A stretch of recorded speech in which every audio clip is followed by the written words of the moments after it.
Hey, what's up? Billy Vlog coming to you with a review of the EOEOTW GT. I guess it's the GT06 scooter.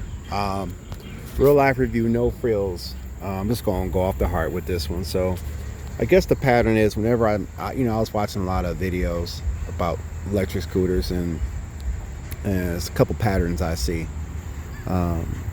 One, I rarely ever see them at 1200 watts. Two, they're typically ridden by people who are south of 200 pounds. Even that guy that's like over 6 feet or something like that, he's like south of 200 pounds. I'm a Heavyset guy, so I'm clocking in at like 280. I'm up there still. I ain't lost my weight yet. And so I got this unit, and actually off of TikTok, just to see what it would just to see what it would be like. And I don't know it real quick, but one thing I know is that it's definitely a heavy scooter. This thing is heavy. Don't nobody tell, oh yeah, it's light. No, it's heavy. Another thing is that it is a decent. It's real decent on the bike trail. Like, it's really decent on the bike trail. Handles its own. Feels a little squirrely. If you're developing, you're just kind of getting into it, it could be a little squirrely to me, until you learn how to really keep it straight and stable. Top speed I got on it was like 25, 26 on a flat on speed level 3. They market it as something that's able to do 40 miles an hour, and I think you could be 40 miles an hour if you like 100 something pounds. 120, 140 pounds or something like that. You lightweight, yeah, it'll probably get you there. Right off the bat, when I took it out on the street in Atlanta, it really struggled to get up the hills like how I like my gear to get up hills. So when you ride in Atlanta, if you're going to ride anything in Atlanta, you got to make sure you ride something that can climb. This does not climb the best. It struggles a lot. For me, probably at my weight, the torque just isn't there. At the 1200 watts, whatever this is at, 48 volt battery, the torque just isn't there. The braking power is definitely there. I'm like, dang, I don't want to make the tires lock up or anything like that. But the torque is there. The torque is not there. I repeat, the torque is not there. Where you want to climb hills, but on a flat, it'll get you going like 20, 25 if that's all you want.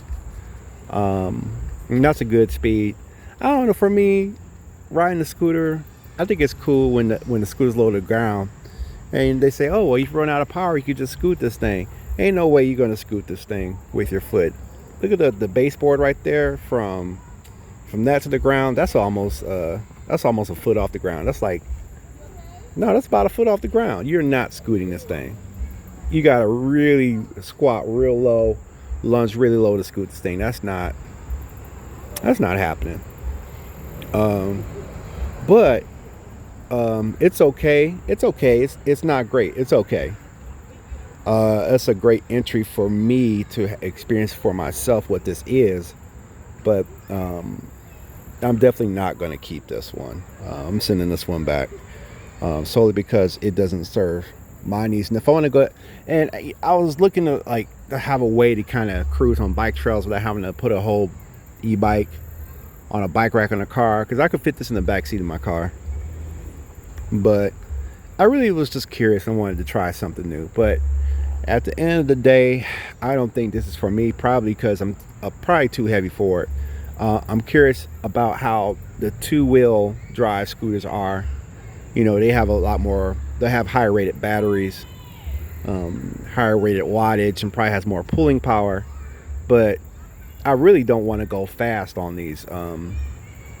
If it's an e-bike, I don't mind doing more speed on that, but I have to kind of do my research on there because e-bikes aren't that fast, right?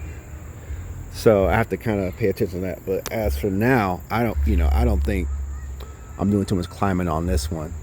But like I said, on a bike trail, on a flat, it's fine. It's just when you get to the hills. So I was running it, and I was really just taking it to its paces.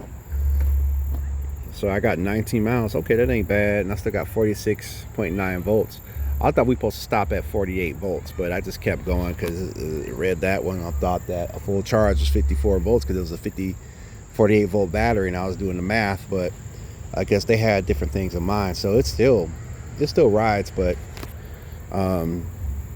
just the overall ride experience, like I did take a dive off of this one time. I was like, okay, that's enough.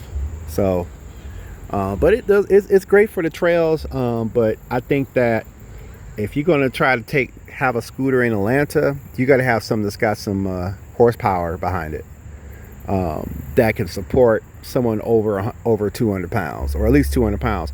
A lot of these reviews I see on YouTube is cats that's like super lightweight. I guess this is y'all thing. Super lightweight.